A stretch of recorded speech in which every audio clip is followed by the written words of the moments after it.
ሰላም ሰላም ተመልካቾቻችን እንዴት ናችሁ? በአትሌት ገለቴ ቡርቃና በባለቤቷ መካከል በነበረው ውዝግብ ላይ አዲስ መረጃ ይዘን መጥተናል። ከኛ ጋር ቆዩ።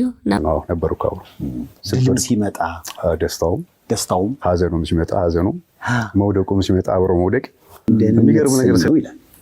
ውሳኔው ምን ነበረ? ውሳኔው አንደኛ መሄድ ነው። ከሷ አጠገብ ተቀብሎ ወደዛ መሄድ ነው። አንድ ቀን ሁለት ቀን ያልተለያየውን ሰው በ15 ቀን ስትለየው ምን ሊያስብ ይችላል? ስለዚህ እዚህ ሄድኩት ያን ያለውን ፍትጊያ ውስጣችን ያለው ጥሩ ያልሆነ ነገር እስቲ ዞር ብዬ ሊዮ አንቺም ተረጋጊ እኔም ልረጋጋና ወደ የሆነ ነገር እናድርግ። 2009 ወደ ውድድር አሜሪካ ሄድኩት። ከዛ በኋላ ባለቤቴ ከቤት ወጥቶ ጠፍቶ ጠበቀኝ ማለት ነው። እኔ ሲመለስ ማፈለግ ጀመርኩ። አንድ ብጣሽ ደብዳቤ ተጽፎልኝ ተቀምጦ ነበረ ጸበል ሄጃለሁ የሚል። የተጋባነው በፕሮቴስታንት እምነት ነው በሙሉ ወንጌል። እንዴት ጸበል ሊሄድ ቻለ የሚል ጥያቄ ነበረኝ። የገለቴን እውነተኛውን መረጃዎችን ከእውነተኛ ቦታ ከራሷ ከገለቴ በመጠየቅ ዳዊት ይዘል መተናል። እጅግ አድርጌ ያመሰግናለሁ።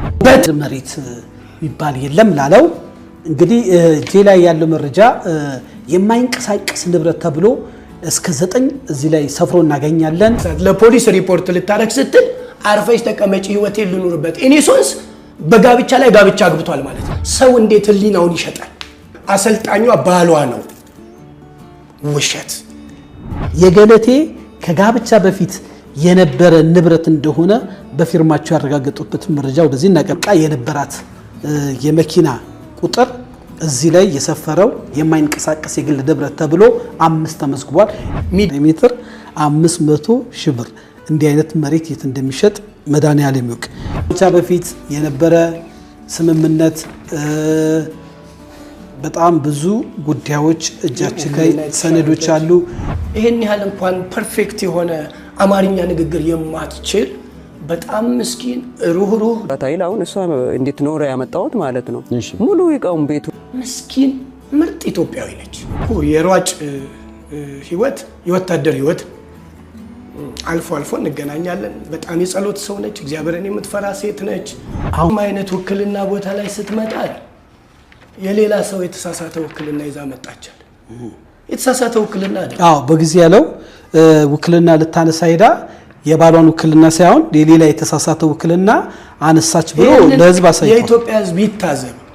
ይሄ እዚህ ጋር ተመልከት። ምክትል ኢንስፔክተር ገለቴ ቡርቃ ባቲ የውክልና ስልጣን ሻሪ በታህሳስ 11 2008 ዓመተ ምህረት ውክልና የሚሻረው ሰው ደግሞ አቶ ታደለ ገብረመድህን ገብረ ማርያም። ይሄንን ፍርድ ቤቱ ከተቀበለው በኋላ ውልና ማስረጃ ኦፊሰር 1 ቁጥር እዚህ ጋር ስተት የተሳሳቱታል። ያንንም ፍርድ ቤት ሄደው አሳስበዋል። ተናገር ስቱዲዮ ማየት ይችላል። በየዋህነቷን የተታለለችው ይሄ እንግዲህ አድማጮቻችን በዓለም ዙሪያ ያላችሁ እንግዲህ ጋዜጠኛ ቴዲ እዚህ መጥቶ ሲናገር ባጭሩ ለማስረዳት ውክልናውን ለማንሳት ሄዳ የተነሳው ግን የሌላ ሰው ውክልና ነውና ያ ቢሆንም ግን ውክልናው የጸና እንኳን ቢሆን በዚህ ሁኔታ የሷን ንብረት መዘረፍ እንደሌለበት ማንም ህሊና ያለው ሰው ያውቃል። ይሁንና በዚህ ጉዳይ ላይ በጊዜው እልባት የተሰጠው ትክክለኛ ውክልናውን እንዳነሳች ማስረጃ ይሄው። እግዚአብሔር ይስጥ። መልካም እጅግ አድርገን እናመሰግናለን። ታጪ ነገር እኛ መኪና ነጋዴ አይደለንም። 5 መኪና እንደ መኪና ትገዛለች እንድትሸጥ ኮንስትራክሽን ስራ ሰራለሁ ብሏት ፒክአፕ ምናምን አስገዝቷት ጥሬ ብር በጣም ከፍተኛ ብር ተብሎ በወቅቱ ዶልፊን መኪና ስትገዛ 500,000 ብር አውጥታ ገዝታለች እኮ። እሱ መረጃ አለ። ይሄው ውድ የሀሌታ ሚዲያ አድማጭ ተመልካቾቻችን እንግዲህ የቀድሞ ባለቤቷ አቶ ታደሰ ገብረመድህን በሰይፉ ፋንታውን ሾው ላይ ቀርቦ ስለ መኪና የተናገረው ነበረ።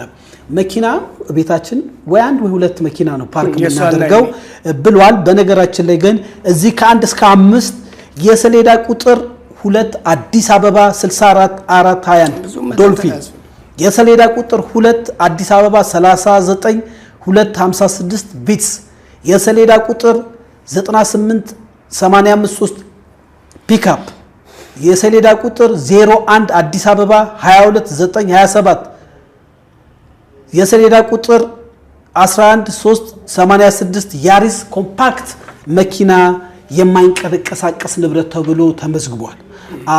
እንግዲህ የቀድሞ ባለቤት አቶ ታደሰ ገብረመድህን በሰይፉ ፋንታውን ሾው ቀርቦ መኪና ያለው 2 መኪናዎች ወይ ቢኖሩ ነው። አንድ ኔጋ ወደ አሁን ጄ ላይ ያለው ዶልፊን ነው ሶካ ያለው ኮምፓክት እንጂ እነዚህ መኪናዎችን እያበላላ አትሌት ገለቴ ቡርቃ የነበራት የመኪና ቁጥር እዚህ ላይ የሰፈረው የማይንቀሳቀስ የግል ንብረት ተብሎ 5 ተመዝግቧል።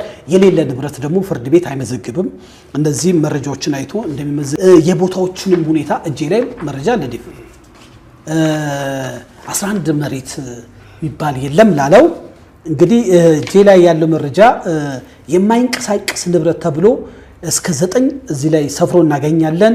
እንግዲህ በደንብ ዲቴል ይሄንን መረጃ ለሚጠይቀን አካል ማሳየት እንችላለን።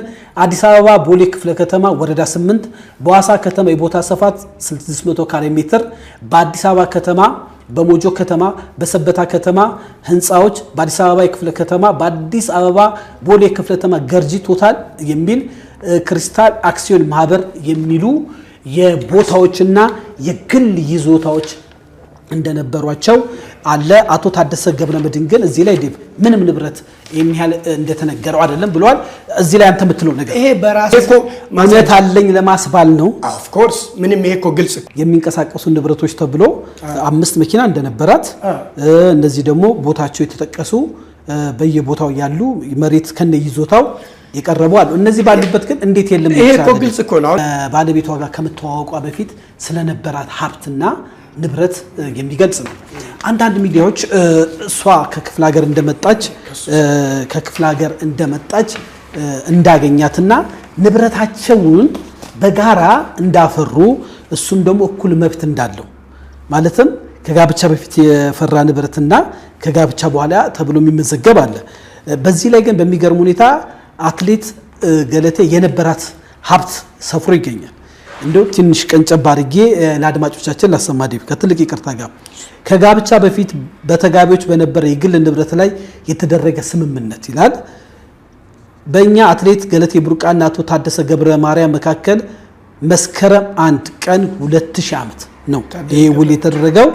እንግዲህ በዚህ ሁኔታ አትሌት ገለቴ ቡርቃ የላትን ንብረት ብቻ ዲቴል ማውራት ስለሚከብድ አንድ በየካ ክፍለ ከተማ ቀበሌ 17 በካርታ ቁጥር የተዘረዘረ ቤትና ቦታ እንደነበራት በቦሌ ክፍለ ከተማ ገርጂ አካባቢ ቤት እንደነበራትና በኢትዮጵያ ንግድ ባንክ መጠኑን አሁን መግለጽ ማልፈልገው መጠኑ ከፍ ያለ ገንዘብ እንደነበራት ይህ እንደነበረ ባልና ሚስቶች ተስማምተው ተጋቢዎች ማለት ነው የገለቴ ከጋብቻ በፊት የነበረ ንብረት እንደሆነ በፊርማቸው ያረጋገጡበት መረጃ ወደዚህ እናቀርባለን።